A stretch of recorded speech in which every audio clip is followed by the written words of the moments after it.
ruangan mana aja di rumah yang biasa Ayu lihat, wujud-wujud. Sudah dikeluarin. Sudah dikeluarin. Apa bentuknya? لو أنزلنا هذا القرآن على جبل لرأيته خاشعا وننزل من القرآن ما هو شفاء ورحمة للمؤمنين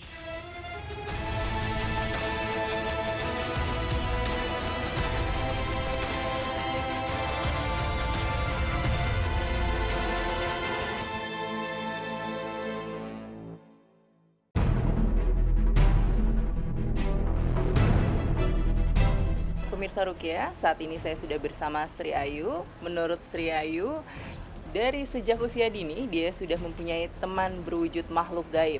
Iya. Anak-anak kecil berupa perempuan ya. Tolong diceritakan apa aja sih yang dia lakukan masa kanak-kanak itu? Waktu saya umur 4 tahun itu saya udah mempunyai teman yang gaib, ya berupa sosok perempuan yang suka ganggu saya. Awalnya sih baik, nemenin saya main, tapi lama-kelamaan efeknya jadi buruk ke saya. Efeknya ganggu saraf otak, jadi suka lemot gitu. Terus suka sakit-sakitan terus, apalagi di anggota sebelah kanan. Ustadz Ajimam, ini kan sedikit banyaknya kita sudah mendengar ya pengakuan dari Sri Ayu ini. Nah, kalau menurut Ustadz Ajimam sebenarnya kasus apa yang menimpa adik Sri Ayu ini? Yang pertama, kemungkinan besar ini sinyal gangguannya adalah dari jalur nasab. Yang kedua, tipe nasabnya ini nasab yang mencintai. Kita gerak dong. A'udzu billahi minasy syaithanir rajim. Bismillah. Baru saja membaca ta'awudz, tiba-tiba Haryani, ibunda dari Sri Ayu, sudah dikuasai kekuatan jin, disusul oleh Sri Ayu. Ar-Rahmanir-Rahim, Maliki Yaumiddin,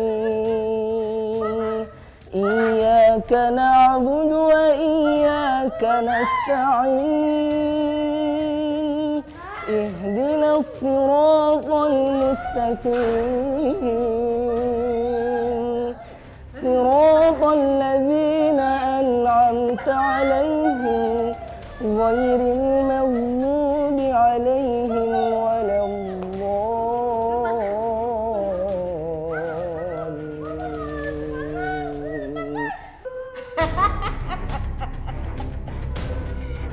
Pemirsa, jenis di kamar, jin di kamar yang suka ketawa ketiwi seperti ini itu biasanya membisikkan sesuatu yang membuat manusia mudah emosi, mudah marah, sehingga ketika marahnya meluap-luap jantungnya error. Biasanya mereka bercokol di jantung. Ya, wallahu a'lam. Keluar ya. iya lu di kamar ya. Bismillahirrahmanirrahim. Ibu 5 anak ini tetap berceloteh, tapi Ustadz tidak mengacuhkannya. Wa yukhzihim wa yansukum alaihim wa yashfi sudura qaumin mu'minin wa yashfi sudura qaumin mu'minin. Melihat mereka semakin terpedaya oleh aura magis, Ustadz mendoakan mereka secara bersamaan. Alhamdulillahilladzi anzala ala 'abdihi al-kitaba wa lam yaj'al lahu 'iwaja qayyiman liyunzira ba'san shadidan min ladunhu wa yubashshira al-mu'minina alladhina ya'maluna as-salihati anna lahum ajran hasana. Keluar. Ya, Ustadz Ajimam bisa dijelaskan kenapa nih selama lagi bereaksi dia terus menutup kedua telinganya? Pertama, dia memang menghalang-halangi kebenaran untuk dia dengarkan. Jadi dia memang punya tabiat buruk, yaitu menolak kebenaran.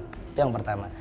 Yang kedua, telinga juga adalah salah satu tempat bersemayamnya bangsa jin ketika kita tidur. Ya, kita malas dengar adzan, kita malas dengar ngaji, dengar ceramah dengan kata-kata yang baik, karena mungkin mereka bertengger di telinga kita. Maka ada ketika wudhu disunahkan oleh Rasulullah untuk membersihkan telinga dengan sempurna. Selebihnya ya ini adalah gangguan tipe-tipe jin yang sudah merasa nyaman. Saking nggak mau dipisahkannya, dia bersikukuh untuk ada di dalam tubuh manusia, bertahan. Mau kita ngapain aja dia bertahan. Setelah emosinya kian mereda, Ustadz segera menasehatinya. Ibu ikhlas nggak anaknya diganggu sama jin? Enggak. Suka nggak? Enggak. Mau nggak maafin dia? Mau. Mau ya. Ibu maafin. Iis, kalau kamu udah dimaafin, kamu bersyukur. Ya, keluar dengan cara yang baik.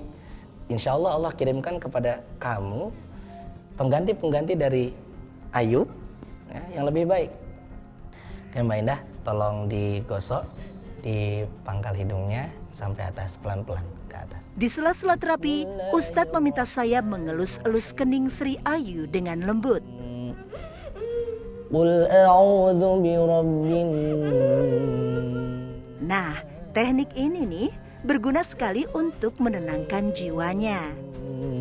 Nas, ilahin nas, min syarril waswasil khannas, alladzi yuwaswisu fi sudurin nas. Kala Sri Ayu mulai tenang, Fitri Nuraini ikut bereaksi. Ustadz Haji, ini kenapa tadi ketika Ustadz meminta saya untuk mengusap secara halus, tiba-tiba kakaknya pun Fitri ikut terserang nih Pak Ustadz ini. Apakah memang jin ternyata menyerang secara keseluruhan keluarganya Ayu? Pertama di sini kemungkinan ada ikatan nasab yang kuat ya. Ikatan jin nasab yang kuat biasanya bertengger di khayshum. Pemirsa, di sini nampak jelas bahwasanya gangguan jin-jin yang terwariskan dari leluhur amat sangat mendominasi keluarga ibu ini. Ya, subhanallah. Makhluk gaib masih enggan melepaskan pengaruhnya dari perempuan-perempuan muda ini. Namun, itikat baik kami tak diterimanya dan jin ini terus berbuat ulah. Ayo kontrol dirinya yuk. Akhirnya, Ustadz berinisiatif kembali meminta gadis ini menghirup zaitun dan habah barokah yang dicampur dengan herbal-herbal lainnya. Udah aja, nggak apa. Ayo kontrol yuk, kontrol. Menghirup ramuan itu tentu ada tujuannya, yakni tidak lain dan tidak bukan mengobati gangguan jin yang berpusat di al-hoysum atau pangkal hidung. Ya dihirup, bismillah. Setelah menunggu cukup lama, akhirnya kesadaran Sri Ayu dan Fitri telah kembali. Mudah-mudahan dong. Akan tetapi, Fitri masih merasakan ada sesuatu yang tidak beres di kepalanya. Bismillah, bismillah, bismillah. Ustadz lalu memandunya untuk menghilangkan semua energi buruk yang masih tersisa di bagian kepalanya. Hadir. A'udzubillah. Pemirsa Rukyah, rupanya keluhan-keluhan yang mereka rasakan berbeda-beda. Sri Ayu mengutarakan indera keenamnya terbuka lebar hingga mampu menembus dimensi lain. Sedangkan Fitri mengungkapkan selalu merasa sakit di area kepalanya. Namun apa yang dialami anak-anaknya tidak sama dengan yang dirasakan Haryani. Perempuan berkulit sawo matang ini mengutarakan kerap mengalami masalah di bagian lidahnya. Lidahnya sering terasa keluh, sulit melakukan pengucapan di area wajah, mulut, rahang mengalami kelemahan, dan mudah lupa. Ya, pemirsa Rukyah, saat ini saya akan dibantu oleh Ustadz Iksan. Nah, Ustadz Iksan bisa dijelaskan bagaimana caranya agar menenangkan jantung ibu supaya tidak menjadi tempat untuk bermukimnya jin-jin tersebut. Ya, kalau di meridian jantung itu mulai dari ketiak Oke, dari ketiak ya, sini. kemudian sampai ke kelingking.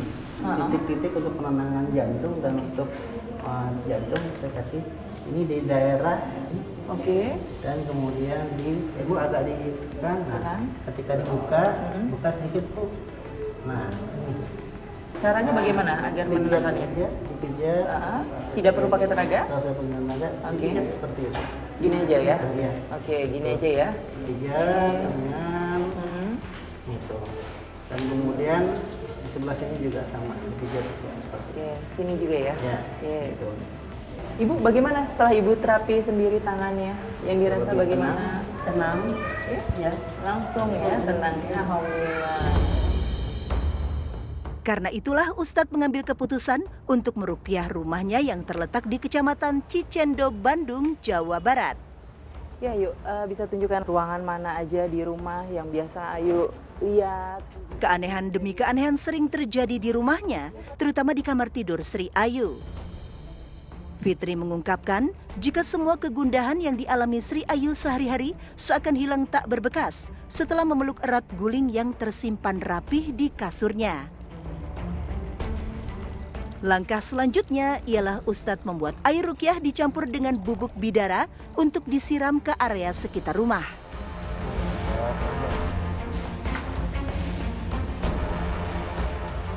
Sekejap, ibu dan kedua anak perempuannya terkena gangguan makhluk gaib kembali. Ya, pemirsa Ruqyah, ketika Ustadz Haji Imam sedang menetralisir rumahnya Ayu, tiba-tiba Ayu dan sang bunda merasakan begitu kepanasan ya. Hawa yang tiba-tiba berubah menjadi panas, yang tadinya sejuk berubah menjadi panas. لو أنزلنا هذا القرآن على جبل لرأيته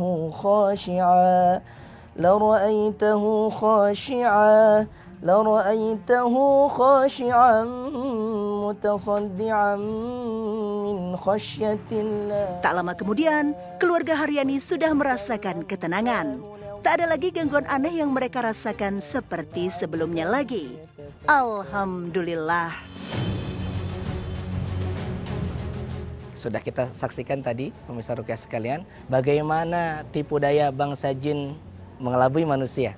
Allah menegaskan di dalam Al-Quran, di dalam surat Al-Jin ayat 6, wa annahu kana rijalum minal insi ya'uduna birijalim minal jinni fazaduhum rahaqa. Yang makna singkatnya, Syekh As-Sa'di di dalam kitabnya Taisir Karimur Rahman, bahwasanya fa'il di sini bisa mengacu ke dalam dua kalimat. Bisa jadi fa'ilnya itu rijalum minal insi, bisa jadi rijalum minal jinni. Maka di situ Allah tegaskan fazaduhum rahaqa. Kerugian bagi siapa? Bagi bangsa jinnya juga manusia. Karena apa? Karena melahirkan kesyirikan dan memohon pelindungan kepada selain Allah. Na'udzubillah.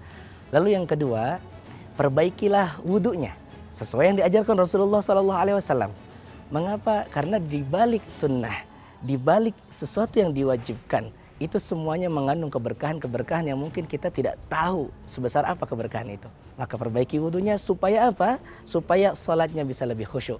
Karena Allah berfirman juga di dalam surah Al-Mu'minun ayat 2, qad aflahal mu'minun alladzina hum fi salatihim khashi'un. Ya, di dalam surat Al-Mu'minun ayat 1 hingga kedua. Orang-orang beriman amat sangat bahagia. Mereka menjadi orang-orang pemenang. Mengapa? Karena mereka khusyuk di dalam salatnya. Pemirsa Ruqyah, saatnya kita mendalami kasus gangguan jin yang menimpa Rizky Wahyudi sejak setahun yang lalu. Ya, Mas Rizky, bisa disampaikan kepada Ustadz Azimam sebetulnya apa yang terjadi sama Mas Rizky setahun belakangan ini? Tahun kemarin saya mulai merasa gelisah, Mbak. Kalau ke masjid gitu, keperasaan takut gitu. Ada yang nggak enak di dada. Terus kalau dengar ceramah di YouTube kayak mau berontak gitu. Terus saya coba ruqyah beberapa kali, tapi kayaknya dia tuh ngebandel gitu, nggak bisa, susah keluarnya. Iya, Ustadz Azimam, apakah memang ada makhluk-makhluk yang khusus mengganggu kehusukan orang untuk beribadah? Memang hampir seluruh tentara iblis itu kerjaannya mengganggu manusia dan tidak membuat tidak nyaman manusia untuk beribadah. Ini apalagi jin-jin kufar al-bawah ya, yang kafirnya tingkatnya tingkat tinggi. Itu amat sangat dominan mengganggu di kolbu manusia, menimbulkan was-was. Juga biasanya lebih dominan suka ke kamar mandi. Langsung kita ruqyah insyaallah.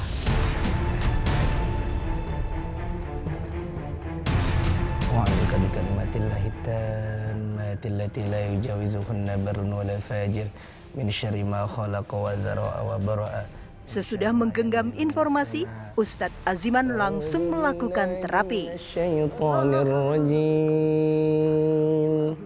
Bismillahirrahmanirrahim.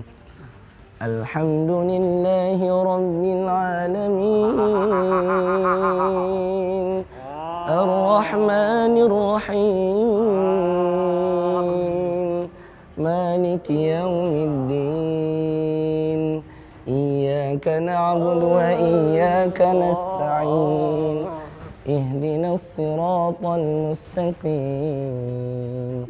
Siratal ladzina an'amta 'alaihim ghairil maghdubi 'alaihim waladdallin.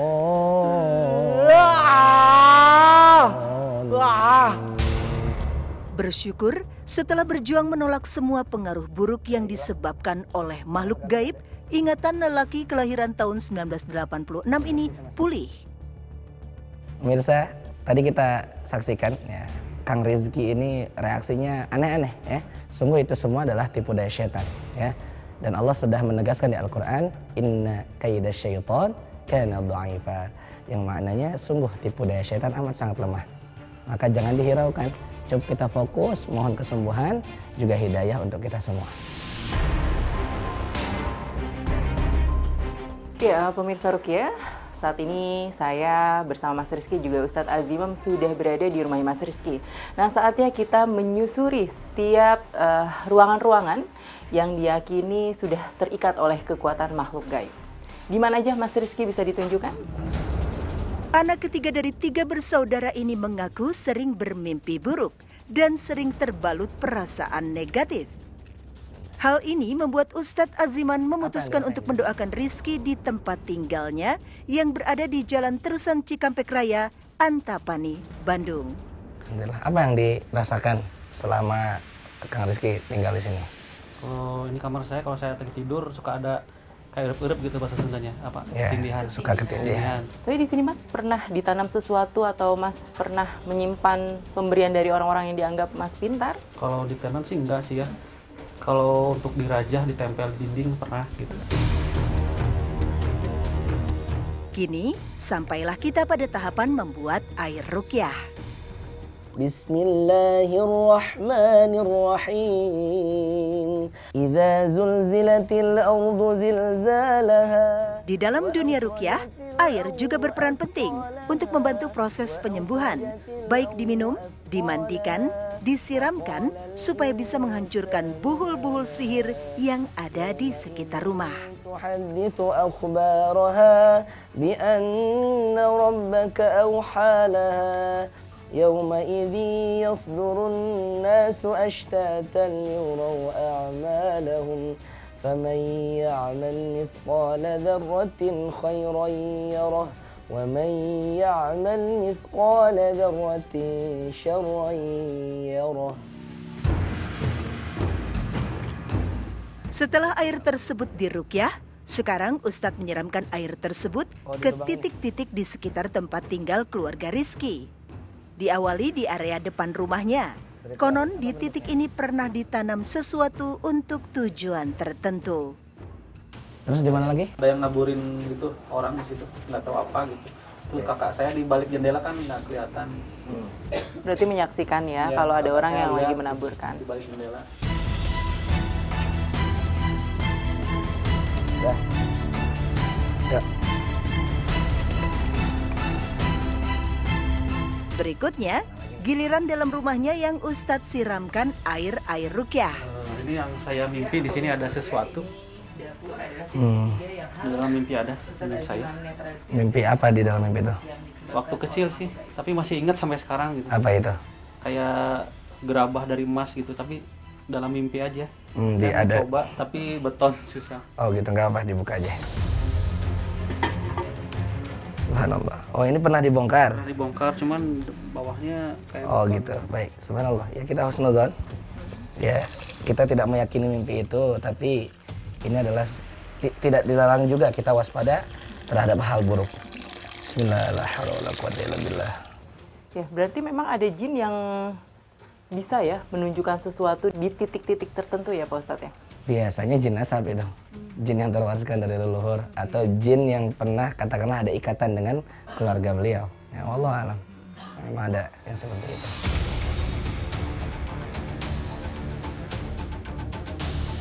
Di kamar inilah yang pernah ada kejadian ganjil dan sempat membuat seisi rumahnya tak punya nyali.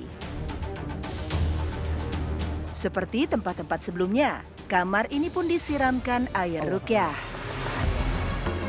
Alhamdulillah, selesai rumah ini dibersihkan dari kekuatan-kekuatan gaib, tidak lagi terasa hawa panas, justru sekarang terasa sejuk dan nyaman.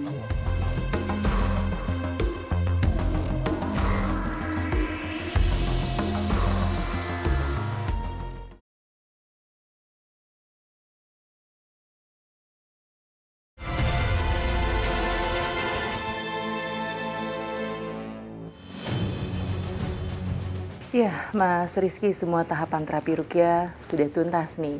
Sekarang gimana yang dirasakan Mas Rizky? Alhamdulillah ya udah enakan, kalau ke masjid tadi ringan gitu. Iya. Ya, alhamdulillah. Alhamdulillah. Lalu gejala-gejala lainnya bisa diceritakan? Sebelumnya kalau mau ke masjid berat gitu, kayak mau perang. Tadi alhamdulillah ringan. Alhamdulillah. Mudah-mudahan ini adalah tanda juga ciri bahwasanya bangsa jin sudah tidak betah di dalam tubuh Kang Rizky, begitu ya. Saran saya untuk Kang Rizky untuk memerangi itu semua, ini perlu kerjasama dengan seluruh keluarganya, khususnya istrinya. Ya. Yang pertama, biasakan amalkan amalan-amalan yang dilakukan Rasulullah SAW. Sekalipun tak mampu semuanya, ya setidaknya ada 1, 2, 3 amalan yang istiqomah yang bisa diamalkan bersama-sama. Misalnya puasa Senin Kamis, atau mungkin makan bersama, itu juga amat sangat penting. Dan makannya pakai tangan kanan, baca bismillah. Karena setan-setan makannya dengan tangan kiri, berdiri, juga tak suka bagi-bagi. Begitu ya. Dan untuk pemirsa, apabila ada yang merasakan keluhan-keluhan semacam beliau, yakini bahwasanya setiap penyakit ada obatnya. Karena Rasulullah SAW bersabda, likulli da'in dawaun. Fa'idha usibat dawa'ud da'i bara'a bi'idnillah. Yang maknanya setiap penyakit pasti ada obatnya. Dengan catatan obatnya tepat, caranya juga tepat. Dan selain itu kita harus mengingat Allah dalam setiap kondisi. Ketika sehat, ketika sakit dan lain sebagainya. Mengapa? Karena Allah berfirman juga di dalam Al-Quran, fadhkuruni adzkurukum. Ingatlah aku, kata Allah, maka aku akan ingat kalian. Washkuruli, dan bersyukurlah kepada aku, kata Allah. Wala takfurun, dan janganlah berbuat kekufuran. Arsyadani Allah wa iyyakum. Astaghfirukum. Assalamualaikum warahmatullahi wabarakatuh.